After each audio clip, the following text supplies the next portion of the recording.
Hey there, I'm Nathaniel Grimm, and welcome to this very special edition of my monthly show. Usually I just cover the transits in the upcoming month, but this is more of a mid-year check-in, and also we're checking in the days following the Mars-Uranus conjunction. The conjunction is still playing out, but we're past the 4th of July, and July is a very fascinating month. It's actually bringing in this group of people who are going to be some of the most, significant leaders, dare I say, like rulers in the coming decades. And I'm not exaggerating there. I'm going to talk about the full moon in Aquarius at the end of the month, at the end of the month, and also the South Node's current position. And it's really calling in this group of souls that are going to really, I mean, not just change the world, but actually they're going to be at the helm and they're going to be leading. And some of them might be a little bit ruthless, actually.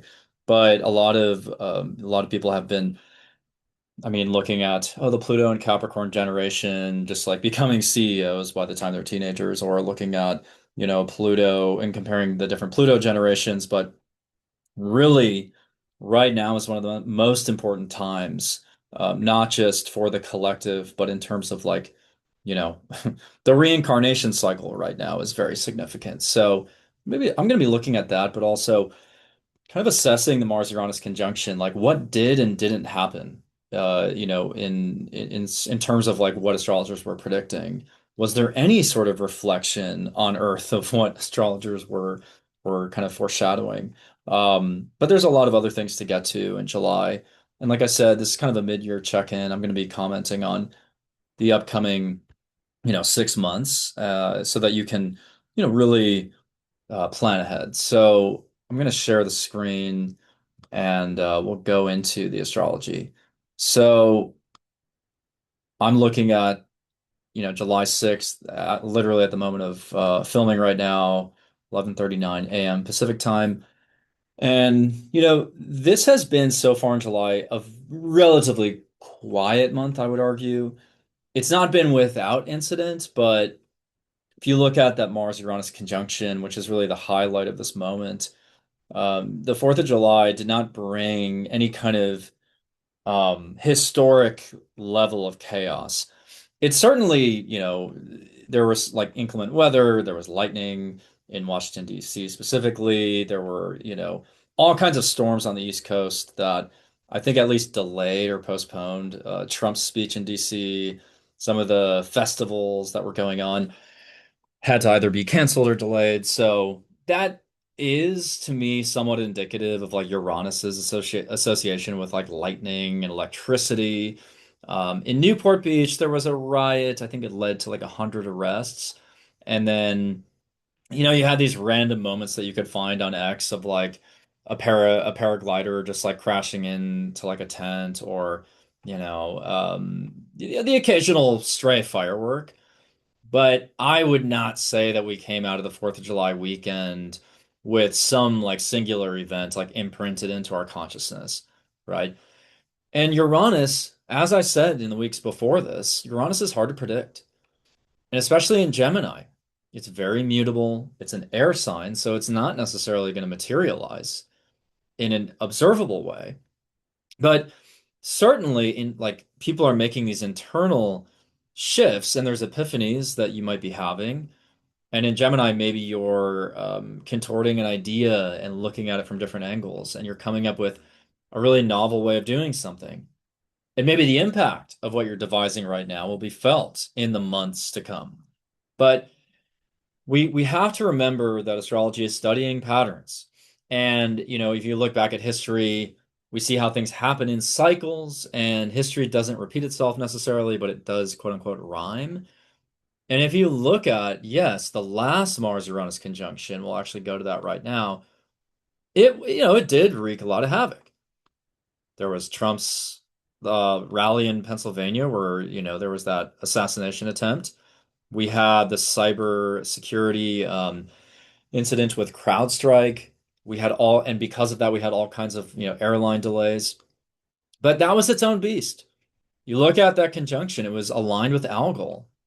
That's a fixed star with very ominous associations. And then Venus was dispositing that conjunction with Venus being opposite Pluto. I don't really think that that played a big role, but it is always worth looking at, like, okay, what planet rules the sign that these other planets are in? So with Venus dispositing Mars and Uranus back then in Leo, well, certainly Leo deals with, kings, queens, rulers. I mean, maybe there was something to that, but the sun was also squaring Chiron. That brings up a wound. Chiron in Aries, it's a wound in the head region. A wound that was sort of, that an executive or leader was wounded specifically because the sun was involved, maybe. But really, that was its own monster because of the alignment with Algol. So we always have to think about the fixed stars, right? When we're looking at transits or birth charts. So then I want to go back one more cycle, though. August 1st, 2022. Look at this chart. Mars, Uranus again in Taurus, of course, but not only conjunct in Taurus, but also aligned with the North Node, which is the head of the dragon, very desirous, devouring. It's an ecliptic point. So you would think that August 1st, 2022 was also some kind of, you know, sudden attack or surprise earthquake or something. And maybe there was an earthquake that day. I mean, there's, I think, hundreds of earthquakes every year. But I remember focusing on this conjunction back then, and on that day, nothing happened. Like, really, absolutely nothing happened. If you go back to the news, I mean, it was even squaring Saturn. I mean, that could show some kind of, reckless action being taken against a system or set of rules or a government or a military. But, the war between, well, yeah, between Ukraine and Russia was going on already, but I don't believe that anything significant happened on that day.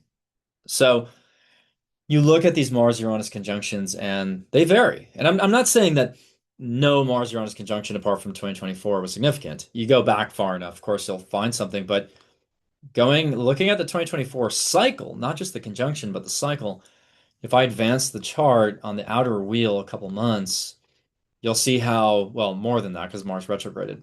But if you catch up to the Mars Uranus square, which was in mid-June of last year, that was, continuation of significant attacks.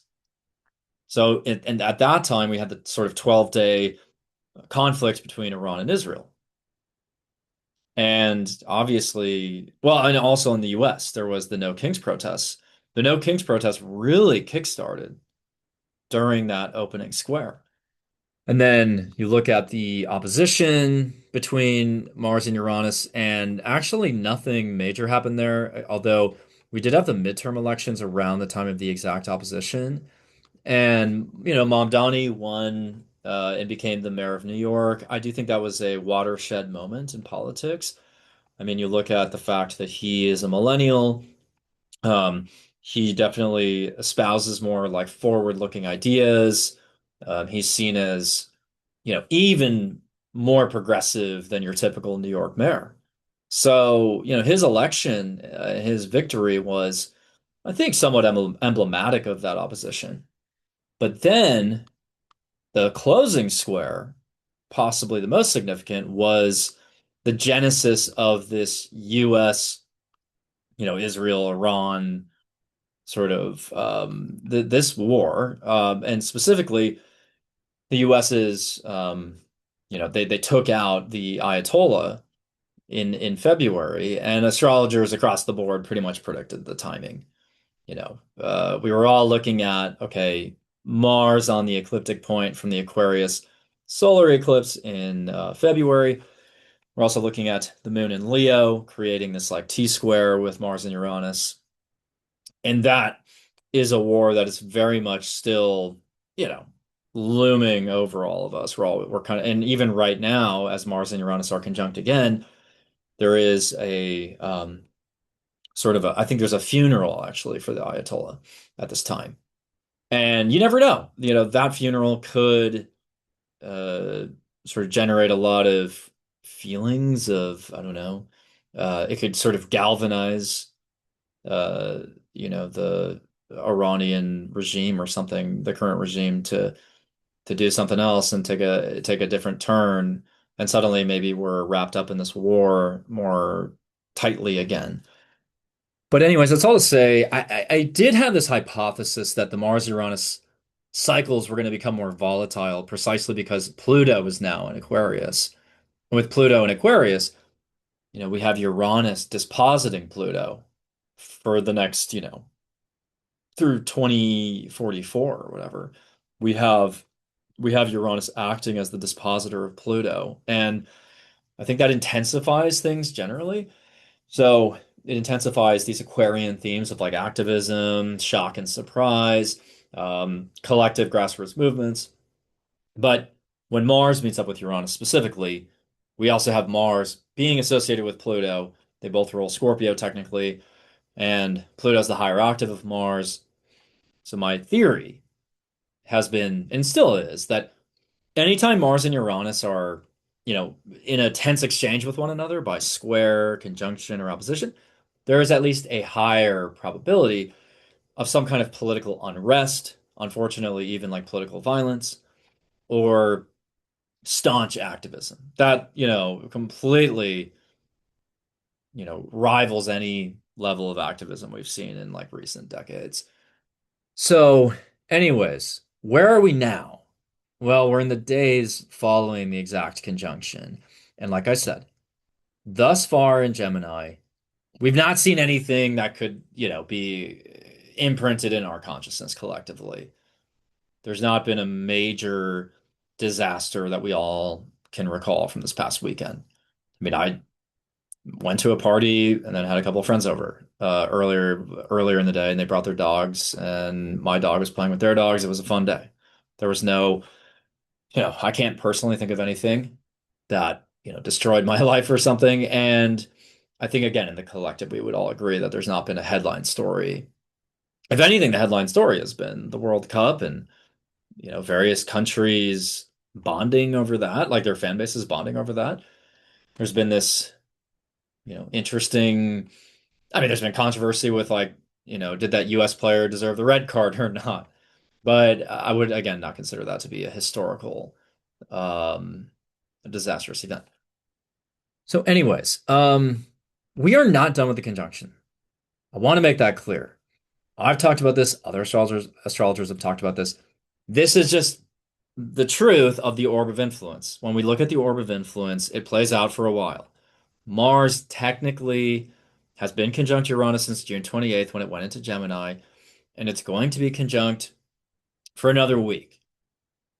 I would say by the time the moon leaves Gemini, it's done. And that's going to be on Sunday, July 12th in like the afternoon, Pacific time. So by 3:30 or so Pacific time, the moon is in Cancer. And at that point, yes, Mars is technically within 10 degrees of Uranus, but when I look at the actual kind of when you look at the crest and the valley of like, the energy, the waves of energy, like when does it actually peak and when does it like truly dissipate? With a conjunction, I would say about 5 degrees on either side. So there's like a 10-degree range, but when Mars is 5 degrees ahead or behind Uranus, then it is conjunct. So when it was at even like 29 Taurus, I would say it was probably conjunct already. But truly, the ingress into Gemini kickstarted this conjunction. The conjunction was exact on July 4th, which, by the way, is the first time in US history that that's been the case. I went back and looked at all the conjunctions of Mars and Uranus. It's never happened on July 4th before. It's happened on July 6th, I believe July 2nd, but never exactly on the 4th. And that was on the 4th East Coast time, by the way. Technically, the conjunction was at like 11:30 p.m. LA time, but let's call it July 4th for sure if you're in like DC. So this conjunction is still underway. And I would argue that when the moon goes into Gemini, it's actually going to focus the energy of this conjunction a little bit more. And the moon in mundane astrology rules the people, the sun being the executives and the leaders. But also the moon can really translate these transits to our emotional bodies. So we can truly feel into this Mars-Uranus conjunction when the moon is in Gemini. And when is the moon in Gemini? Exactly. Well, from the 10th to the 12th. So that's next weekend. And it's sort of almost perfectly encapsulating the weekend. So the moon goes into Gemini 3:30 p.m. approximately Pacific time on Friday, July 10th. As we get into Saturday, it's very much conjunct Mars. And if we want to be really precise about this, the moon is going to conjoin Mars July 11th, Saturday, around, 8 o'clock in the morning Pacific time, or 7 a.m., I guess. So one could argue that around July 11th, there's going to be a moment of frustration. And this could play out very personally for you. It could play out in the collective, but we have to consider Gemini themes. And look, my Mars is at 9 degrees of Gemini. I understand Gemini energy just as well as anybody. And because, especially in my case, because Mars actually disposits my chart ruler. So I'm a Cancer rising, Scorpio moon, Gemini Mars. Yes, retrograde in the 12th house. And by the way, based on just those data points, you can figure out basically when I was born, like what day and what year I was born. I mean, you could, did I say 9 degrees of Gemini? Yeah. So if I gave you the degree and of my Mars and I told you it's retrograde and I gave you my moon sign, you can already calibrate the day and year I was born within a day, plus or minus a day. So that's like the power of astrology, by the way. And I love that when someone just gives me like planets and I'm like, "Oh, was your wedding on, March 1st, 1984?" And they're like, "How the fuck did you know that?" It's like, well, once you really like understand astrology, you can figure out, oh, Mars was, Saturn was here and also Pluto was here, so it's got to be within this 2 to 3 year window, and like this planet was retrograde. Anyways, so my Mars is in Gemini. I understand Gemini energy. Gemini represents what? Well, skill sets. I do think it kind of represents hobbies. I mean, Leo is like creative hobbies, but Gemini is very much like the things that we occupy our time with, like especially when we're bored. So like as a Mars and Gemini, I also like I picked up skateboarding as a kid, played guitar, violin, a bunch of instruments. With Gemini, we're talking about the hands as well, and I feel like Gemini is so good at finding activities to do. It could be knitting, it could be painting, it could be dancing. I noticed a lot of Gemini placements love to dance as well. So there's something locomotive about Gemini. And it does rule transportation. And with Mars in Gemini and Uranus in Gemini, it's almost like a parkour type vibe, or finding ways to be entertained by transportation. So, like a lot of motorcyclists have Mars in Gemini, skateboarders love Mars in Gemini. Um, and actually, when Mars went into Gemini this time, we had that couple getting engaged or whatever on the top of the Empire State Building. So, literally, it is a kind of a parkour thing, especially when Uranus is involved. But Mars and Gemini can wreak havoc on local neighborhoods. So when you look at like the Newport Beach thing, the looting of stores, that's kind of a Mars and Gemini event. And I remember when I was a kid, as a Mars and Gemini, my friends and my neighbor friends and I, we would, you know, go into these like open like warehouse environments where they had like plywood, and we would just take the plywood and build skateboard ramps with them, and it was just rambunctious behavior. And Mars and Gemini, I think, can bring that out in people. Just like kind of testing the limits of like almost like your neighborhood environment. Because like when I was a kid, we would, try to climb buildings, and, we would test basically test our limits with, being able to climb up these structures, and also, being skate punks and just kind of being reckless, running from the security guards. Like, I'm sure a lot of kids from the 90s have experiences like that. People without Mars and Gemini. But when I think about Mars and Gemini in a birth chart or in a transit, it really can kind of conjure this more like prankster type vibe, especially in the neighborhood. So it might like nothing major like might happen, but it might just be that like, in the neighborhood you notice that there's like, people just kind of, you know, roaming about, like playing tricks on other neighbors and stuff. playing games. Gemini is very much the trickster, right? But by all means, Mars and Uranus can be like a sudden fire, especially an engine fire. There could be a major vehicular accident, major power outage when you think about Uranus being electricity, and there is a heat wave in the US right now. I mean, Uranus and Mars together to me feels like a sudden burst of heat, right? So like there could be these like data centers that are getting too hot and they have to be shut down.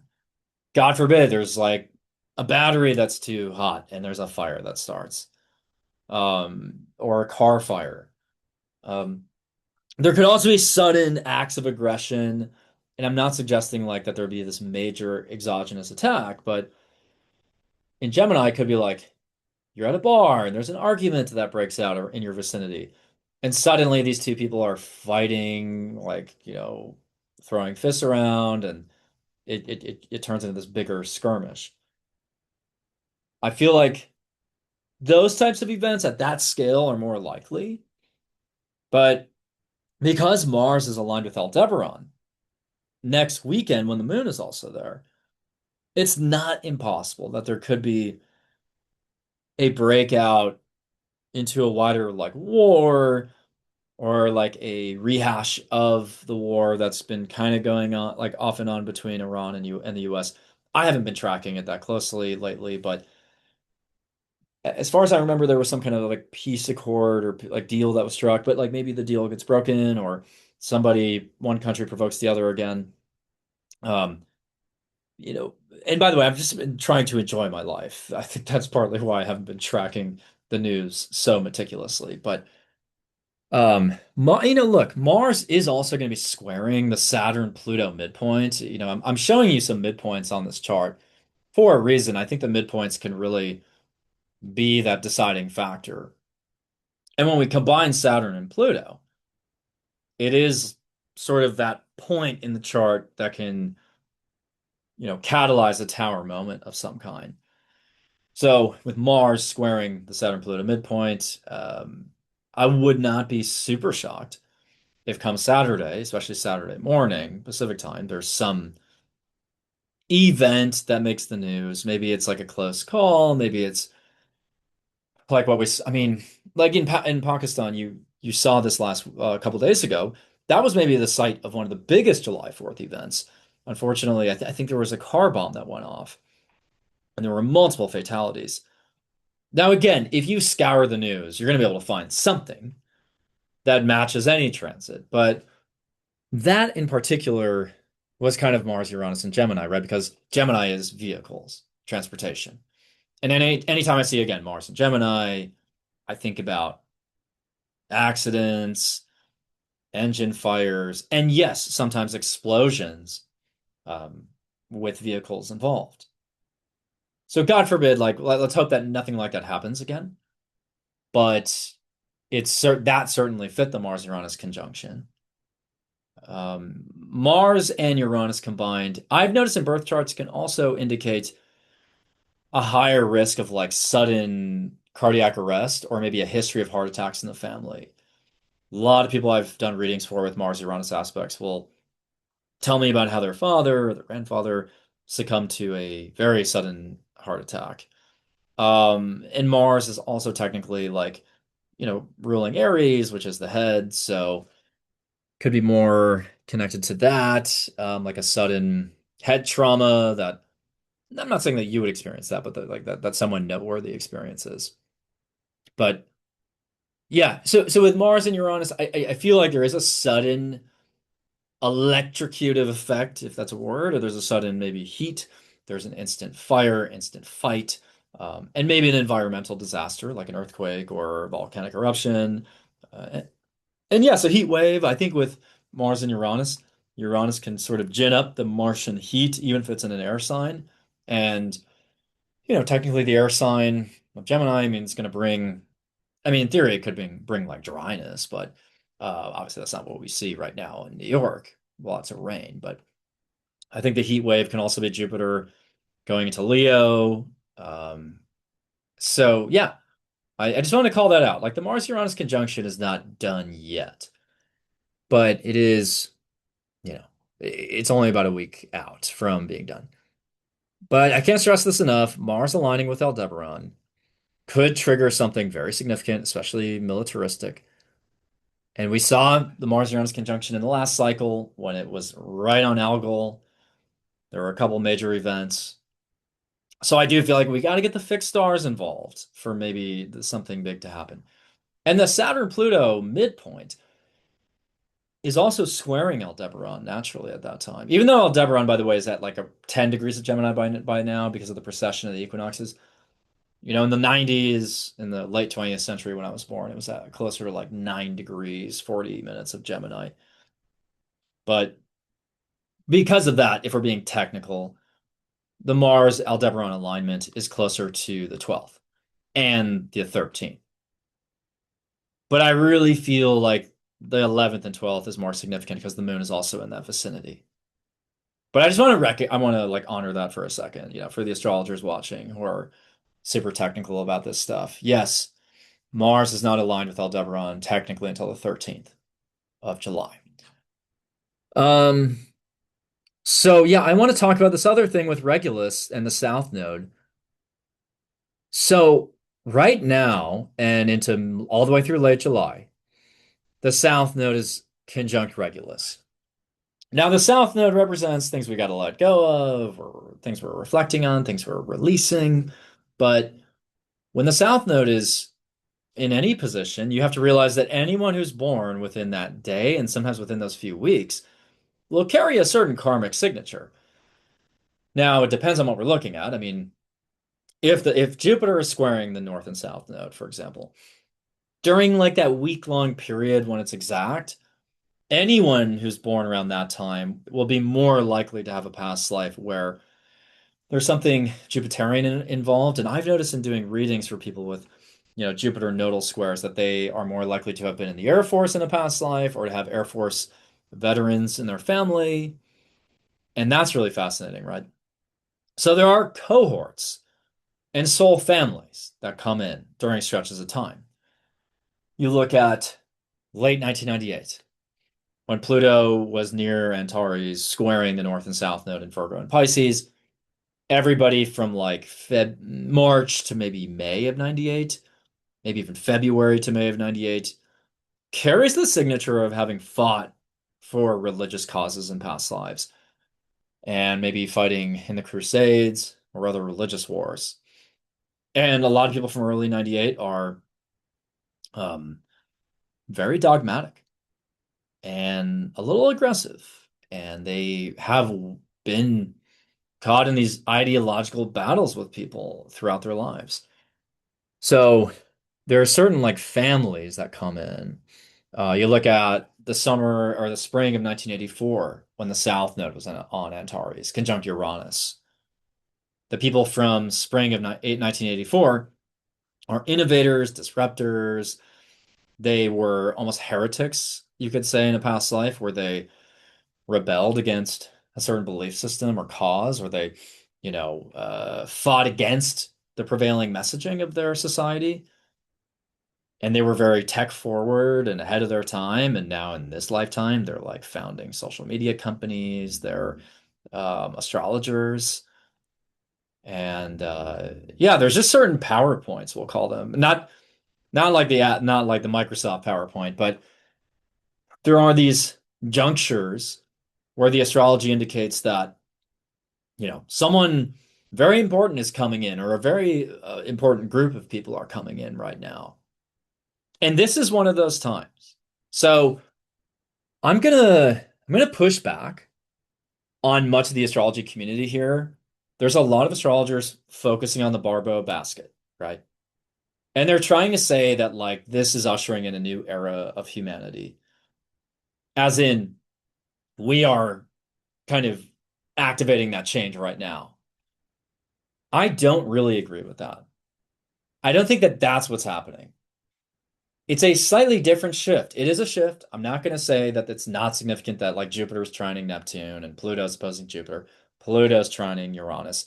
Uranus is sextiling Neptune. And yes, Chiron is squaring Jupiter and Pluto, but it's a supportive basket. It's a cute thing, but I'm going to use the word cute. I think it's cute, and it's not necessarily going to change everyone's lives. Trines, sextiles, very passive. They're pretty passive. I think the opposition from Jupiter and Pluto is more significant, plus the T square to Chiron in the middle. That T square with Chiron is way more significant to me. But I will say this. Anybody born between now and July 29th, or let me actually confirm, is it the 29th or the 26th? But anybody born between now and late July is going to change the world. And they will bring in a new era of humanity. So from that vantage point, astrologers are correct.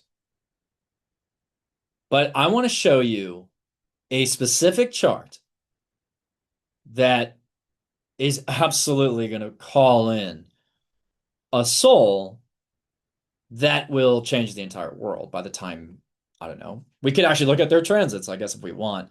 But somebody born on July 29th will be one of the most famous rulers, leaders, presidents, kings, queens, etc. in human history. This has prominence written all over it. And it's going to take time for that person to actually affect change in the world. Now, will it be good change or bad change? I mean, just look at this full moon in Aquarius for a second. What kind of person is this? If you were to do a reading for this person 20 years from now, how do you think they've, developed? Who do you think they've become? They have Jupiter and the Sun conjunct in Leo, the Sun's ruling sign. They have Pluto and the Moon conjunct in Aquarius during a full moon. They have the basket that we talked about, the Barbault Basket.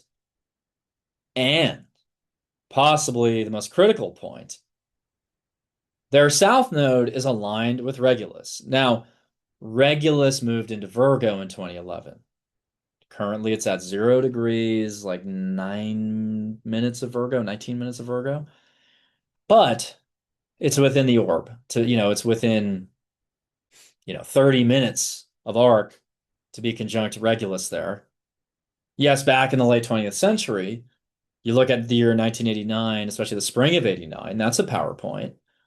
Maybe I should come up with a different term because saying PowerPoint sounds really lame, but that's an energetic hot point, flat, whatever you want to call it, I guess. Yeah, like that's an energetically powerful time.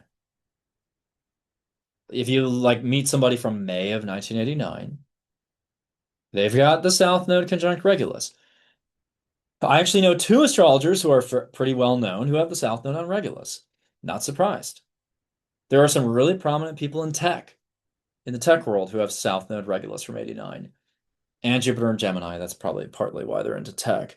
But Regulus is one of the royal stars of Persia. It's the Watcher in the north, and Regulus has been associated with royalty. And you look at current president Donald Trump, he has his ascendant at 29 Leo. He has Regulus on his ascendant. But if you meet anybody with Regulus on their ascendant, their moon, their south node, they have this sort of like regal quality about them. And I had been trying to find the words for years to describe Regulus in like a pithy, quick way. But I finally figured it out. Because I was talking to the Wall Street Journal a couple weeks ago about Trump's horoscope for the upcoming year. And his transits, I mean. And I was really leaning into this idea that, well, because he has Regulus on his ascendant, you can't like fully predict what's going to happen to him. Because Regulus is very much lodged into the throne, and it's very hard to dislodge somebody from the throne. And when I started to kind of walk through that analogy, I realized that Regulus is almost hubris without a clear cost, without an immediate cost, we'll say. So usually hubris leads to someone's downfall, right?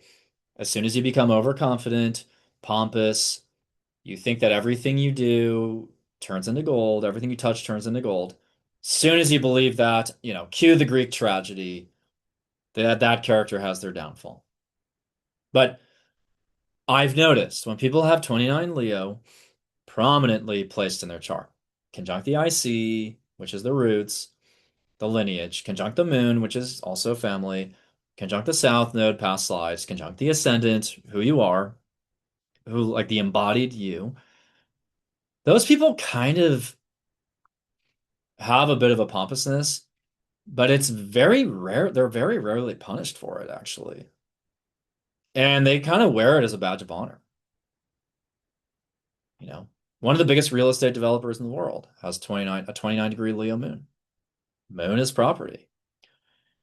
Um, yeah, so that's all to say, Regulus did shift into Virgo in 2011, and many astrologers have surmised that the shift into Virgo means that now the common people will rule, and that this is the end of tyranny. Well, what happened a few years after, 5 years after it went into Virgo? Trump got elected, and even though he claimed to represent, the populist movement in a way, he's obviously completely out of touch with the common people. It's sort of the ultimate irony to have this like real estate mogul from Manhattan, claiming to be in touch with the commoner in Ohio. I mean, that doesn't, to me, that's like a paradox that's hard, that's kind of hard to grasp. So, anyways, I'm not here to talk politics. I do think the point is that the South Node, or sorry, Virgo shifting in, or sorry, wow, Regulus shifting into Virgo has not, brought about the end of like, you know, the sort of top down,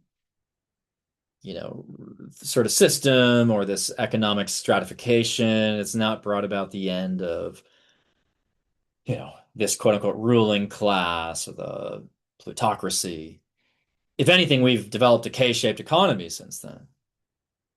Like literally the economy serves either, the top, the upper crust, or it serves people who are economically strained. Because you can find like everything has a luxury good. Every vertical and every product category has a luxury price point now. So, I mean, even a toilet, there's even luxury toilets now. And I mean, of course, there's been nice, quote unquote, nice toilets forever, I'm sure. But I've seen like brands who specialize in these very luxurious, toilets. And it's like, well, can't you just get that deed done in a very fun, like it's like, aren't toilets supposed to be mostly just like a functional thing? But, you know, you can go to Aesop and spend $40 on your hand soap. I mean, there's a huge market for that. And that's because of the K-shaped economy. There's demand. I don't know if it was Scott Galloway or somebody like that, but like somebody said in the last year that like it's never been easier to become a millionaire. And indeed, there are tons of millionaires now. And part of that is sort of a backwards math, or kind of they've been grandfathered in, I should say, by the value of their properties. I mean, a lot of self-proclaimed millionaires are actually just boomers who own property that has skyrocketed in value. But anyways, the point is that Regulus and Virgo has not brought about any kind of like middle class revolution. I mean, definitely not in the US. And I think Regulus continues to symbolize royalty. So right now through late July, the South Node is aligned with Regulus. It will be aligned with Regulus over the next 3 weeks. And this is going to bring in a subgeneration of souls who have past lives in royal families as royal members of society, and as people who emanate this sort of confidence.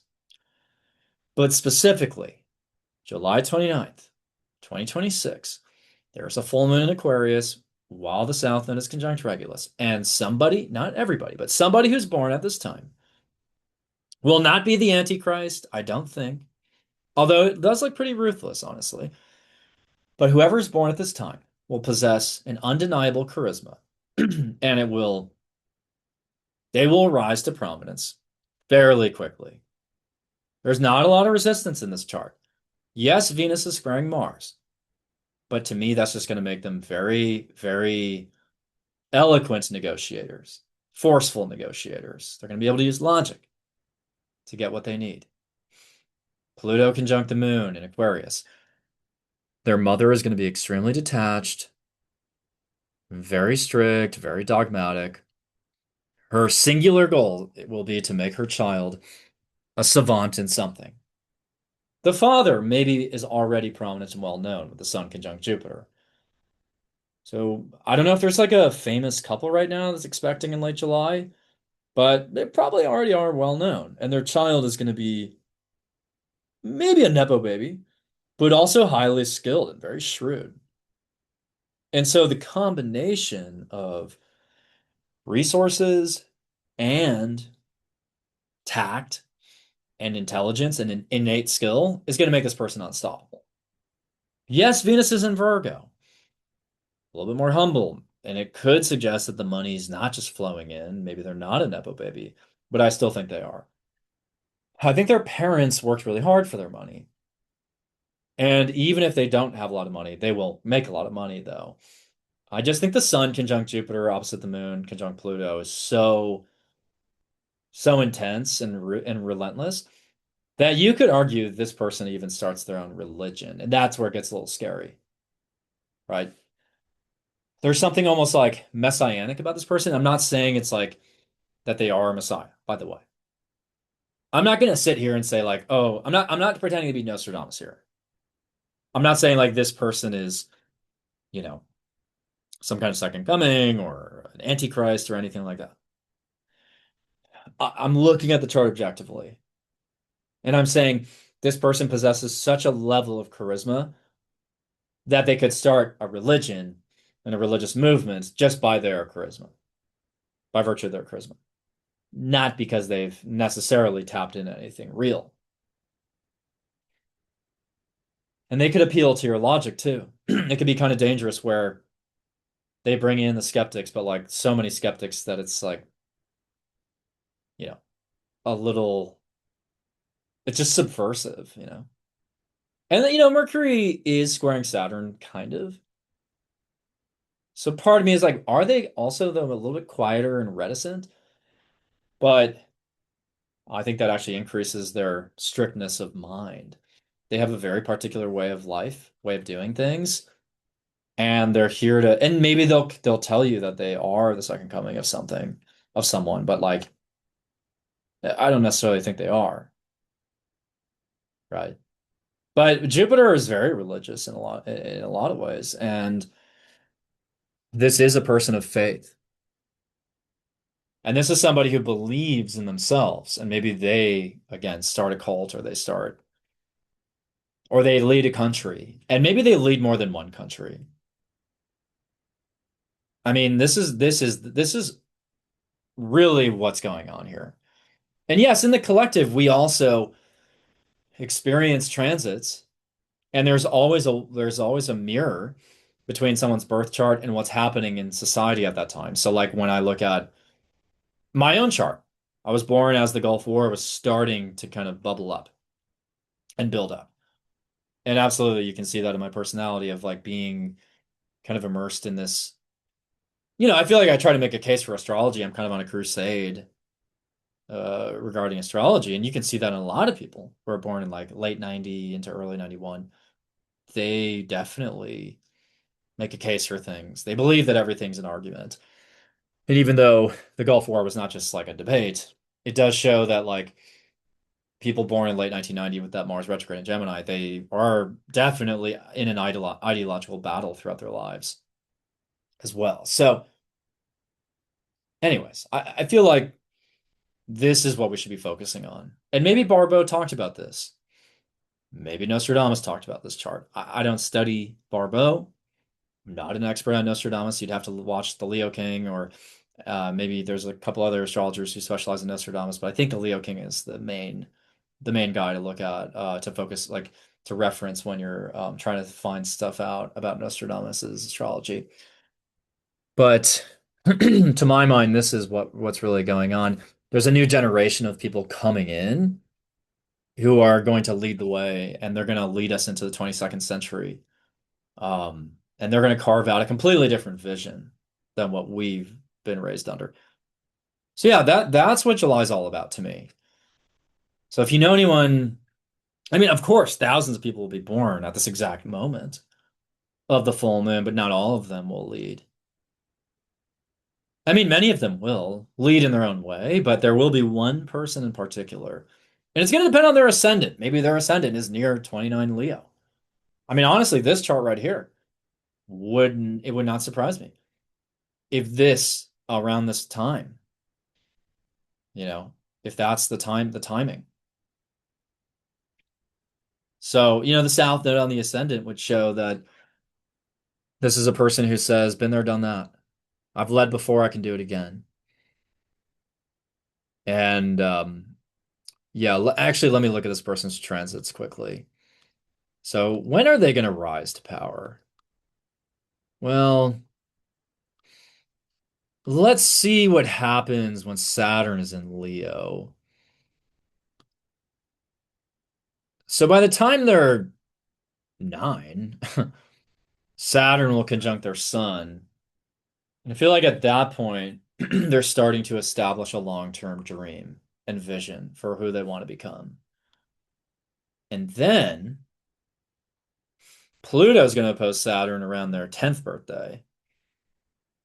And that is probably a point where, with Saturn on the South Node, even like a year later in 2037, maybe like a grandfather passes, or there's some major like legacy shift, or somebody in their family like goes through a huge crisis, or they recalibrate where they're trying to go in their lives. But I know that's still pretty early. They have their Jupiter return in 2038. Maybe there's some good luck that befalls them, or that, that they've been, yeah, some kind of good luck that, maybe puts them in the right place at the right time. And they start to,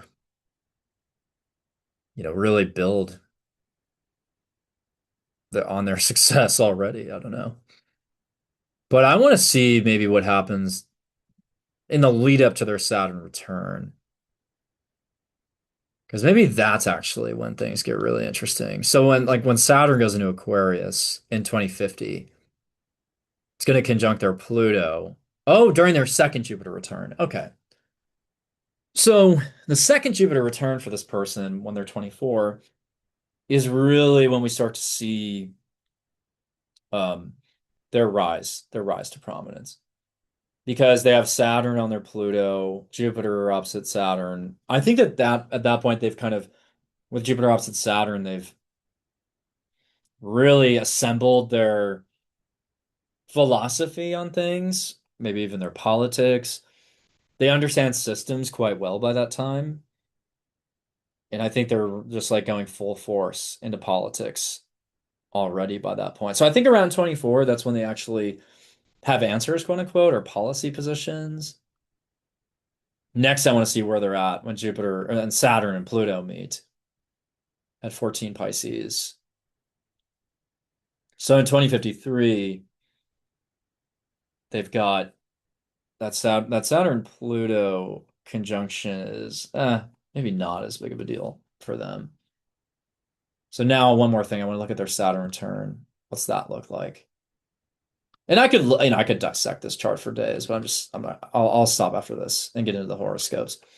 But yeah, their Saturn return is in, 2056, and it'll last, for about a year. But at that point, Jupiter is on their Pluto and their moon. So during their Saturn return, naturally they're going to be reckoning with their commitments. They're going to be firming up their commitments, deciding what they want to do, where they want to go in their lives. But it should be a rise to power here too, because Pluto or sorry, Jupiter on Pluto can actually really reinforce or expand these convictions. Because when I see Jupiter opposite Pluto, by the way, in their birth chart, That shows somebody who is fiercely devoted to a cause.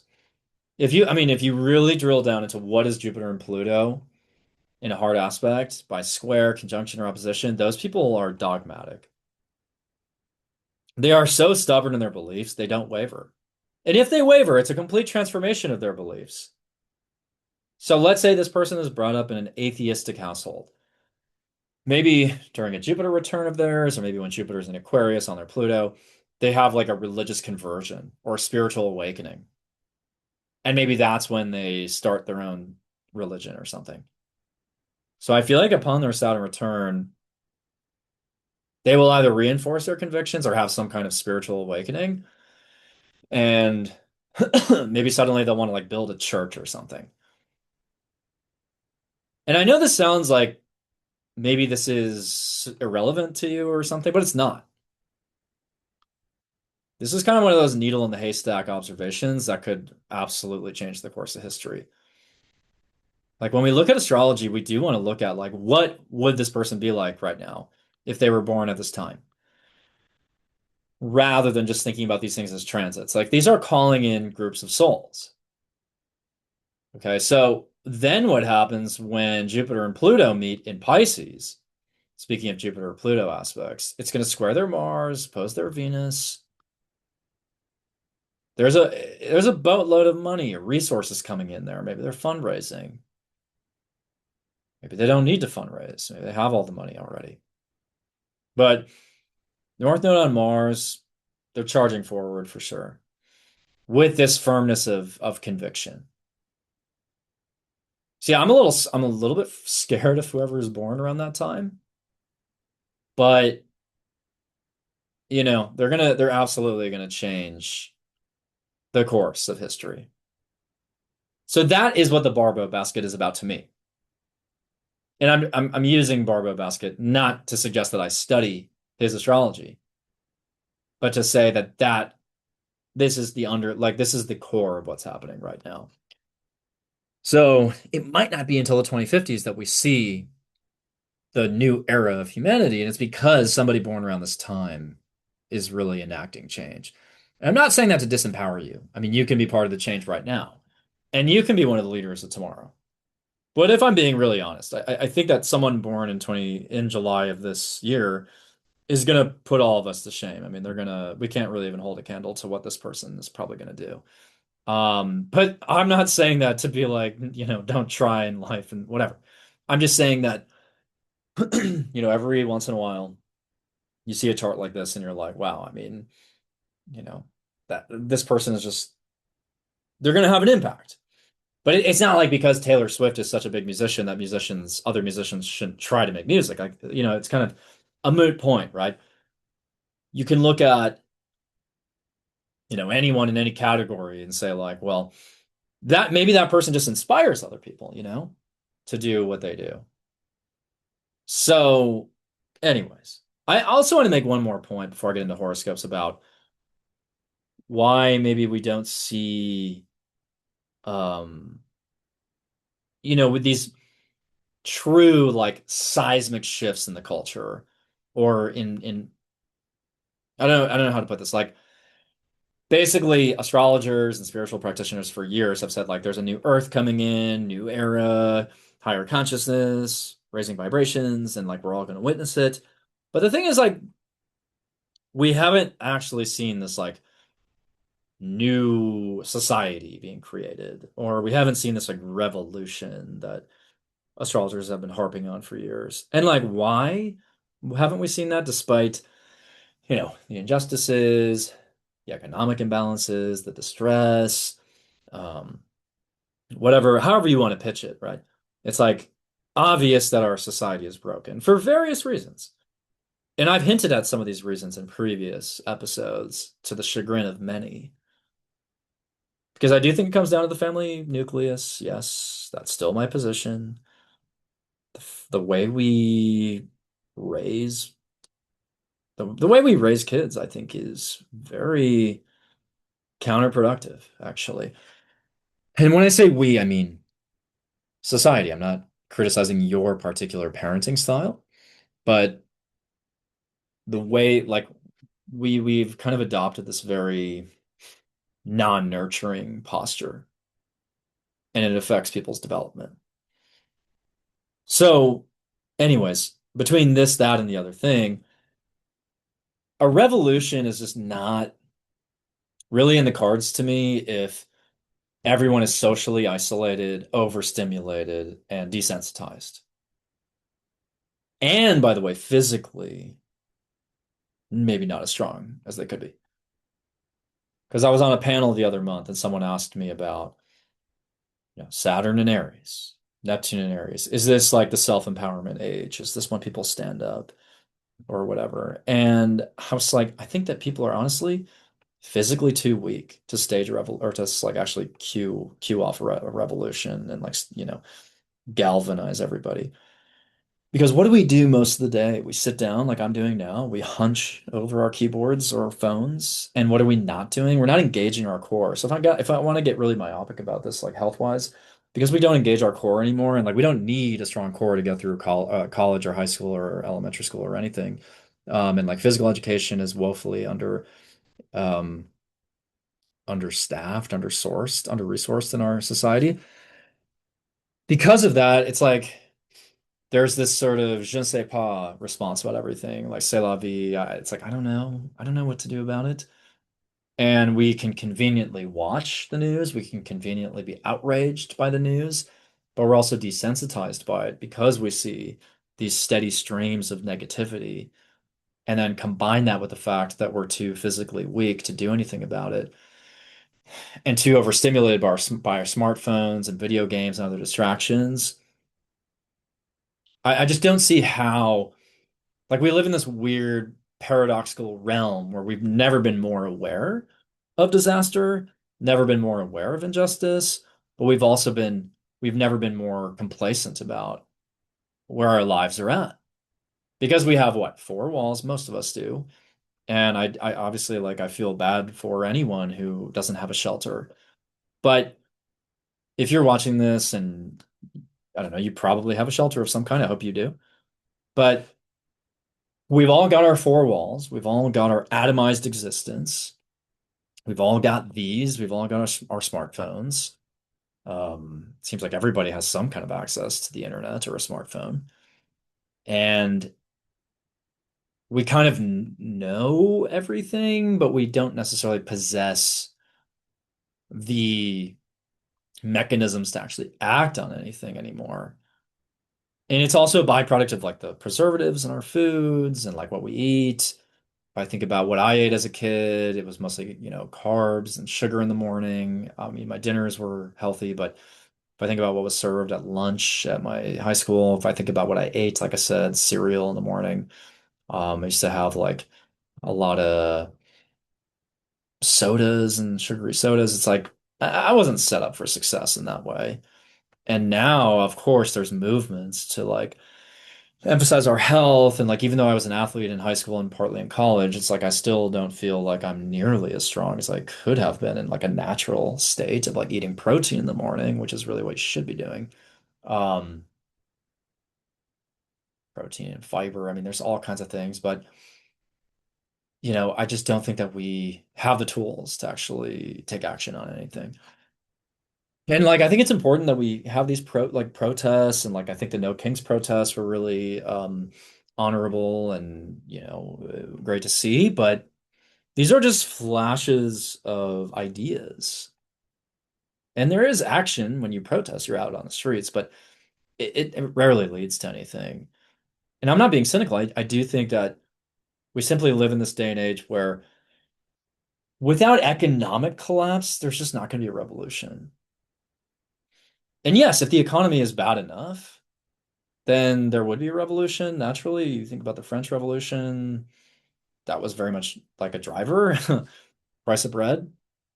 But even now in the US, you could argue the economy is a disaster.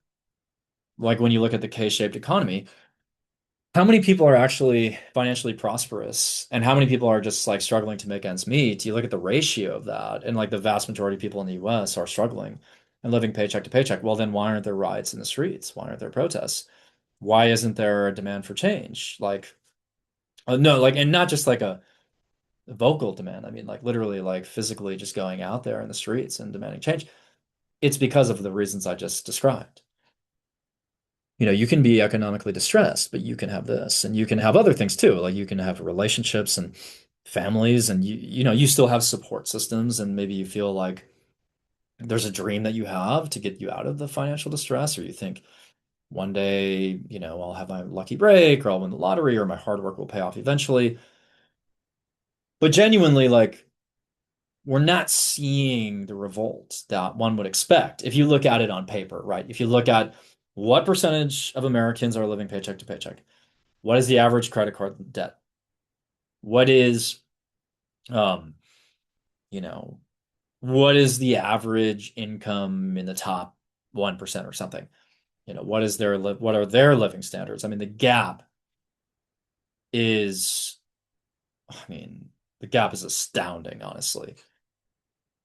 So, and you can like read about this and watch podcasts about this, and like everybody kind of knows this, but like I just don't see how anything would necessarily result from it unless people are actually like physically strong enough, because a lot of people are also like economically distressed to a point where they're not even able to like get the nutrients they need, and they don't have time. Like economically, it's like they're working 2 to 3 jobs or even just one job that has grueling hours. They don't have time to like think about my health. Like I'm just trying to survive out here. So a lot of people are just trying to survive, and I'm not here to talk down at anybody. I'm just saying, for very understandable reasons, there's just not the physical vitality in the collective anymore to actually enact like real change in that way, like in an immediate sense. You can obviously enact change by electing different politicians and representatives.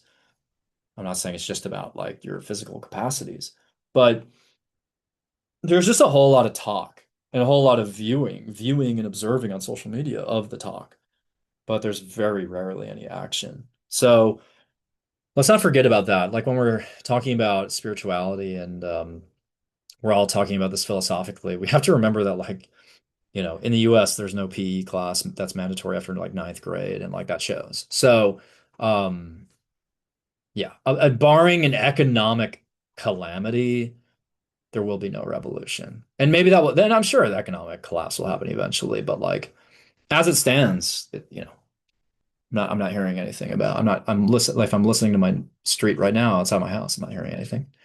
So everything, a bit of a complacency, I feel like. And I'm not even like, again, I'm not saying that people like should reprioritize their lives, because again, it's like a lot of people don't have time to focus on their health. Like that's just the fact. When you really drill down into it. So let's look at the horoscopes now that I've finished my TED Talk. Yeah, I mean, I do want to give a horoscope for July, even though July's like we're really far into July. But one of the reasons the Mars-Uranus conjunction has been mild is Mercury retrograde in Cancer, just positing it, by the way. But I'll start with Aries, give a brief forecast. Um, so Aries, for the rest of the month, keep reviewing, your domestic life, whether it's home renovation, property, family. Some of you maybe recently reconnected with family, or you're about to do that. Um, avoid miscommunication with anyone you live with or a landlord. Saturn's going to retrograde in your first house or in your sign later this month, and Neptune's now retrograde in your sign. I feel like Saturn retrograde is a time to review the hard work you've put in so far this year, your responsibilities, you're taking stock of your long-term vision. Um, you're very much refining a lot of the hard work you've already put in, but you're doing a lot this month with Mars in your third house. There's no shortage of activity. So I think Aries are having a decent month. You're like, you're entertaining new ideas, brainstorming, debating, you're keeping a busy schedule. And I think you should get as much done as possible before Saturn retrogrades at the end of the month. Because from late July through pretty much the rest of the year, that's when you're reviewing. You're reviewing your accomplishments so far this year. You're reviewing your long-term plans. Now, July 14th, there's a Cancer new moon in your fourth. That is 2 days, that follows the Mercury cazimi 2 days earlier. And that new moon on July 14th is a time to like consider, well, hopefully there's clarity that came in during the cazimi about property, about home and family. And on the new moon, July 14th, you're enacting some of these new journeys, even though Mercury is retrograde. Because of the inferior conjunction 2 days prior, I think you have some information that or you have sufficient information to start a new journey. Or maybe you're beginning to review something in that area. We have Jupiter in the fifth, romance, playfulness, creativity can be expanding for you, and Venus will cross the south node in your sixth. So maybe you're actually reprioritizing, rethinking your values related to health and work. Or maybe you're disconnecting from a co-working relationship, and maybe you're just like tweaking your values in a way that, I don't know, helps you out with a work project. But a lot of you with Venus on the south node in the sixth, they're going to be letting go of outdated values that were hindering your progress with work or health, or you're reconsidering a connection that you have to a coworker. Um, and then the Aquarius full moon at the end of the month in your 11th house is a moment of intensity within a friend group or community. Maybe it's a big reveal on social media. You're revealing some of your thoughts, your deeper thoughts. Perhaps you're going to a performance that transforms you, or you're partaking in some kind of community event that transforms you. So Aries, I would say you actually do have one of the better months of all the signs. Taurus, Jupiter's in your fourth now. So you're starting to gain a lot of wisdom about the home. Even if you're not a Taurus rising, but you're a Taurus sun, I still think this applies. I know a Taurus sun who's starting to get into feng shui. As soon as Jupiter went into Leo, she started to think about feng shui.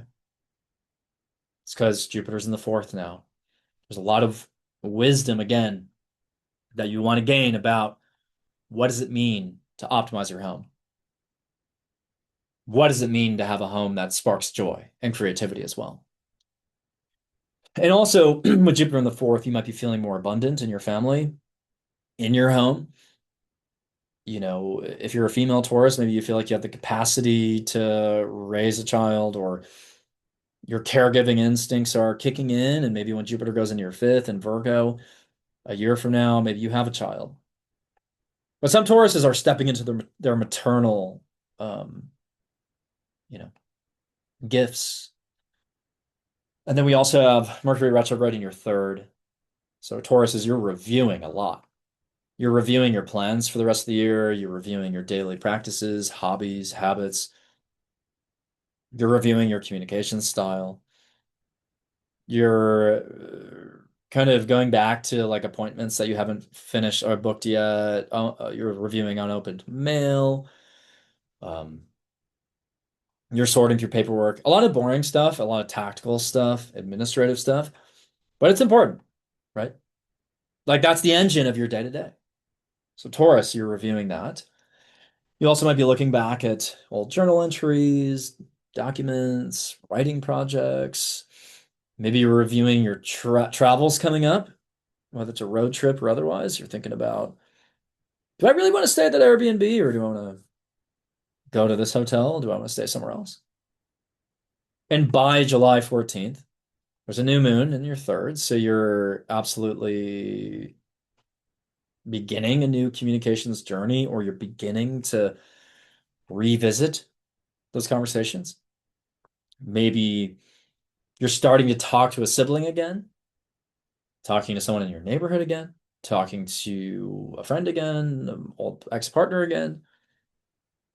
An ex might reach out to you, but with Mercury retrograde and Cancer in the third, you're thinking a lot about your hometown, your family, your origin, your roots, and Aries are kind of doing that too.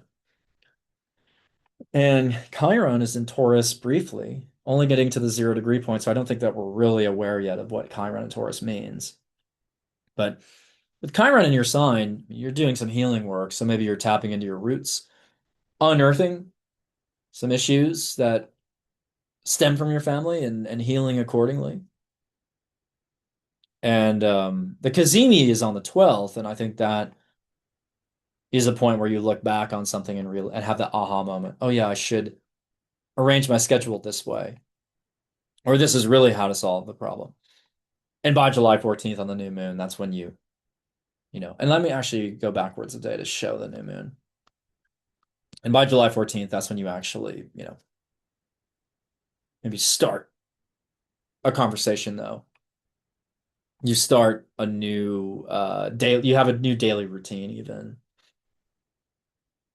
So also Venus and Virgo conjunct the South Node in the fifth means that you're either letting go of a casual partnership or you're tapping back into a creative, or you're prioritizing. Well, I wouldn't say prioritizing, but like South Node Venus conjunctions can be like a revisitation of what your values are. And yes, a letting go of a partnership, a change in finances, or it's also a change in other in values, like I said. So maybe you're reflecting, letting go, shedding either a relationship or a value that no longer serves you. And for Tauruses, my hope would be that with Venus in the fifth, you value your creativity for a while Venus is in Virgo. And yeah, if you're not feeling it anymore as it concerns like a just a casual situationship, then yeah, you'll probably let it go. Then I think you will. We also have Mars in the second house, Uranus in the second house.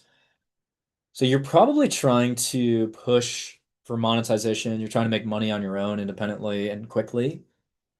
You might run into some frustrations there, but it can happen. And with Pluto, the Aquarius full moon at the end of the month, I think that might be even the most significant moment of July for you. You're transitioning maybe into a different career, reconceptualizing your career, transforming it. And Saturn's going to be retrograde in your 12th.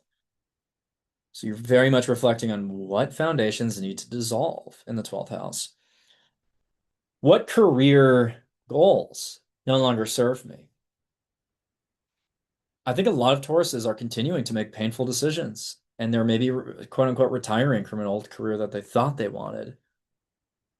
Doesn't mean that you're retiring, period, but you're kind of setting down that old hat or that old coat, whatever analogy you want to use, but you're kind of setting it down or you're redirecting onto a different path.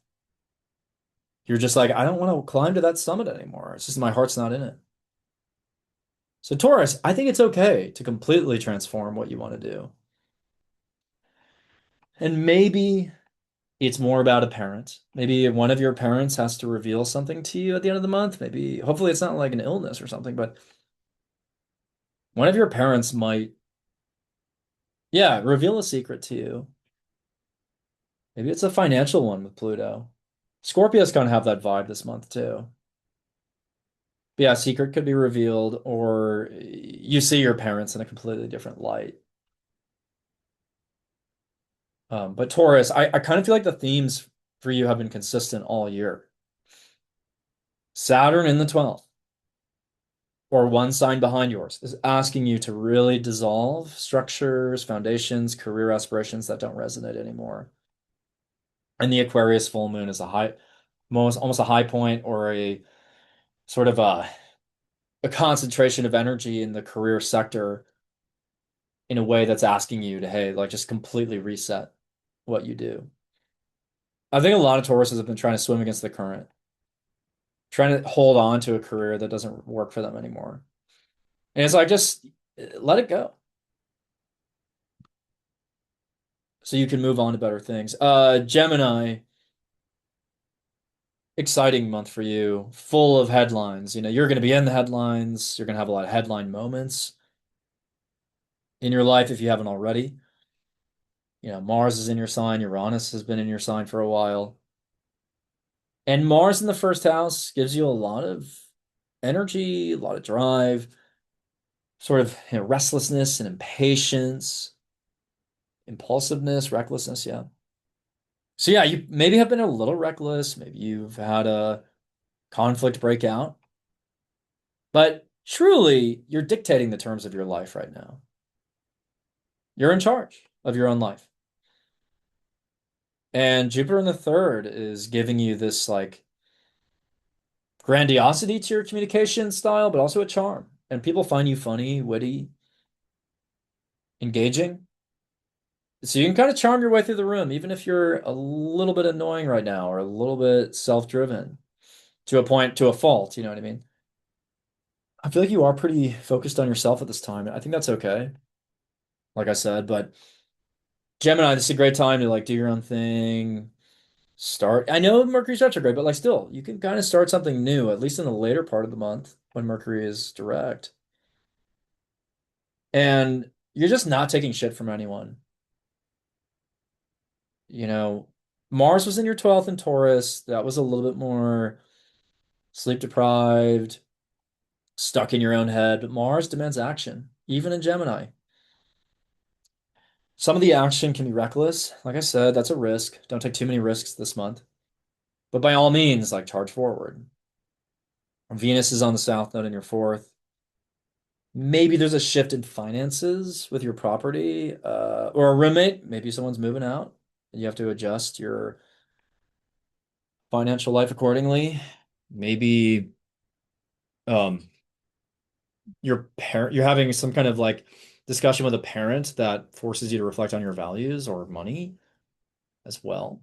Uh, and then Mercury's retrograde in your second. So you are reflecting on finances, I think, this month, and like even your possessions, you're saying, do I even value this possession anymore? Is this my value anymore? Like, do I hold this value anymore? And you're kind of reflecting on your natural abilities, I guess. But there's a Cazimi on July 12th. By that point, you should have a pretty good sense of what it is that you value, what you want to be doing with your finances, or whether or not your income supports your financial goals. And then the new moon, July 14th, maybe you start a new gig, you accept a new salary, maybe you buy or sell a possession. And, with Saturn in the 11th, retrograde later this month, you're thinking about boundaries you may have set with certain friends. You're thinking about the walls or lack thereof between you and some friends. Yeah, maybe you feel like you don't fit in anymore with some of your friend groups, and you're just like thinking about, okay, what kind of friendships are going to be sustainable for me long term? Like what does that look like, a long-term friendship? And I want you to be cautious though from July 10th to 12th, because that's when the moon is in Gemini, conjunct Mars and Uranus. Don't be reckless behind the wheel. Don't drive too fast. Don't get into unnecessary arguments. A lot of people are going to make certain claims this month that tick you off, and you're going to want to argue against them. But don't entertain every argument. Pick your battles. Overall, though, I really like this month for you. The Aquarius full moon in the ninth at the end of the month is maybe some kind of shift in belief systems or faith. Perhaps it's a conversion, like to a different faith entirely. Maybe you're making a big decision about investing in a trip or a journey. Um, maybe educationally you go deeper into a topic. You're like, hey, I want to really philosophize, pontificate on this thing, and to a point where I have something interesting to say about it. And the ninth house has a media affiliation, so some Geminis are making waves in the media space by that time. So Cancers, this month is kind of mixed for you. I wouldn't say it's the greatest month, but and the reason I hesitate is because Mercury's retrograde in your sign, which is not a bad thing, but it's not necessarily like the first 3 weeks of July are not this time for like big, bold action, right? You're not taking action on a lot of new things. You're more reviewing. I mean, I'm a Cancer rising and I've been reviewing my second half of year plan. Literally, like going to the drawing board and drawing out what do I need to achieve by year's end? And you have Saturn in your 10th. So there's a lot of pressure on you right now, a lot of responsibilities, whether they be career responsibilities, parenting responsibilities, or both. Maybe one of your parents is sort of causing grief right now. Perhaps You're hesitant with Saturn to take on certain responsibilities, but you have to do it anyways. So, amidst all these responsibilities, you're like, let me reflect on how I want to show up. How do I want to convey my aspirations, my convictions? How do I want to convey my goals to people and my persona? How do I share my persona? And believe me, I'm going through that right now as Cancer Rising. Like I'm pivoting into music as well, not just astrology. And I should say, returning to music. I used to, release music all the time, but I'm bringing that back into my life, and I'm thinking about, okay, I have all these expectations as an astrologer. Saturn in my 10th right now. People expect Evan Nathaniel Grimm to do horoscopes and forecasts and all this, which I very much still do. But up until I turned 30, I was primarily thinking about myself as a musician. So now that I'm 35, I'm like, okay, I've established the astrology. How do I recall and bring back in the musical passion? And yeah, I have a big music project coming out soon, which I'm excited about. And that for me is the Mercury retrograde, reflecting on how I show up. How do I calibrate that with existing responsibilities? And with Jupiter in the second, though, there can be a lot of confidence for cancers right now coming in. Jupiter in the second, it's a year-long era where hopefully your self-esteem is increasing, or there's a little bit of an entitlement, but not in a bad way. It's almost like with Jupiter in the second, you're entitled to certain assets or possessions or money. And so cancers, yeah, you could see an economic income boost or whatever over the next year, maybe by the Aquarius full moon, July 29th. But it starts with you coming into your own, being authentic, sharing yourself authentically by July 14th on that new moon in Cancer. And on July 12th, during the Cazimi, there's that aha moment. Okay, I've looked back on my roots, my family, my history, my upbringing, and across the span of my life, this is what I love to do. So I'm going to keep doing it, or I'm going to reintroduce it, reintegrate it, or integrate it for the first time. So, Cancers, this is a big step towards self-realization. And there's no shortage of responsibilities, like I said. Saturn in the 10th. You got to show up as that career person, as that parent, as that authority figure, that role model. People are counting on you. People are looking to you for answers and solutions. So Cancer risings are the main character. And I'm not just saying that because I'm a Cancer rising. Whatever rising sign has Saturn in their 10th, I think they're the main character at the time. So it was Gemini risings in recent years, Taurus risings in the early 2020s. When Saturn's at the top of the chart, or, in the midheaven's not always in the 10th in the whole sign system, but when Saturn is close to the midheaven or it's in the 10th house, then that rising sign is prominent. So, Cancer risings, I mean, with Jupiter in the second, there's economic financial reward potentially for the hard work. Mars in the 12th, though, is why I said it's kind of a mixed month for you. That indicates to me lack of sleep. It feels like you're maybe having some nightmares, some dreams where you're running from something, Mars and Gemini, running towards something, but it's a little exhausting. And unfortunately, hidden enemies can emerge with Mars in the 12th. So just watch out for that. Leo. Leo, I do think it's a good month for you, but only if you use Mercury retrograde wisely. So yes, Jupiter's in Leo finally. So you're getting on the sun, you're being seen again and celebrated again. The last couple of years have been dreadful for you, probably. Saturn in your eighth, combined with Jupiter in the 12th recently. You've had a lot of planets in your quote unquote water houses, which would be the eighth, the 12th, and also the fourth house. So, like the Grand Water Trine last year in October probably wasn't easy for you because it was a grand trine, but it was in your eighth, 12th, fourth houses. That kind of sucks for a fire sign. It's like, okay, how do I reckon with all of these emotions? A fire sign wants to take action, wants to take a risk. But you didn't feel like taking a risk for the last couple of years because you had all these emotions to get through and process. So Leo risings have even been kind of hermits in the last year with Jupiter in the 12th. But now that Jupiter's in Leo, you're again more exuberant, more confident, getting out there again, more optimistic. You might literally be going outside more often. But the caveat, the asterisk is that, well, Mercury's retrograde though in your 12th, and the sun's in the 12th. So it remains a quiet-ish month at times. But I think when Leo season starts in late July, you will really feel recovered. Mercury will be direct. I mean, Mercury goes direct pretty much at the beginning of Leo season. So you're going to feel like you've processed in the 12th house, your past, maybe your past lives, your roots. You're trying to heal maybe the mother line, the maternal line. You're reflecting on your mental health, things you can do to improve your mental health, or maybe even like you're reflecting on addictive tendencies in your life. And on the Cancer new moon, July 14th, hopefully you adopt a mindfulness practice that, lifts you out of that muck. And then the Aquarius full moon, July 29th, is in the seventh house. So you're transforming a partnership. Maybe you're getting into the nitty-gritty of the finances in a business partnership.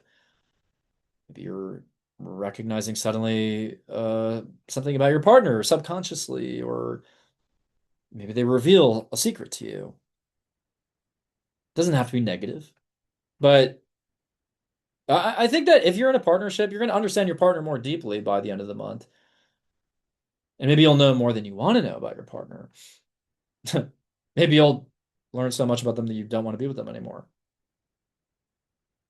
Mars in the 11th, there's energy to socialize, but also irritation while socializing. So watch out for that. But I think it's still pretty eclectic and interesting. Collaborative, even. Saturn retrograding in the ninth coming up. You're reevaluating your philosophy on life, your belief systems, your faith, your collegiate life if you're a college student. Reevaluating your educational decisions and how it affected you. And I do think while Saturn's in your ninth, you're going to take a big, ambitious trip before it leaves your ninth in 2028. But it might not be right now. Venus in the second, conjunct the South Node, shows that some of you are coughing up an old financial situation. You're like, I'm done with this career, even though it's financially lucrative. I'm going to rethink what I want to do. Hopefully, this doesn't happen, but some of you might lose your job or something, or reflect on your income and realize, this job isn't compensating me enough. I want to go somewhere else. But let's just say that July is showing you that there is a light at the end of the tunnel, but I think you get to the light by the end of July into August. Virgo. So Mercury retrograde is in your 11th this month. So you're revisiting friendships of yesteryear. You are reflecting on communities that you're participating in. Maybe you're reflecting on how you collaborate with people. You're tapping back into your network. Maybe you're running into someone from your past at a party or a networking event or a conference. Perhaps you're rethinking how you apply technology in your life, how you participate on certain social media platforms. But if you're going on any trips, I mean, I think you are probably going to run into an old friend. Like I think some of you might be like traveling. Maybe you're like going back home, seeing a friend again, or friends coming to visit you. But also that new moon in Cancer on the 14th could be like a reignition of a friendship from the past that's coming back. Or perhaps you've been miscommunicating with friends recently, and some wires have been crossed, and you're trying to resolve that. And you patch it up by July 14th or even July 12th during the Cazimi.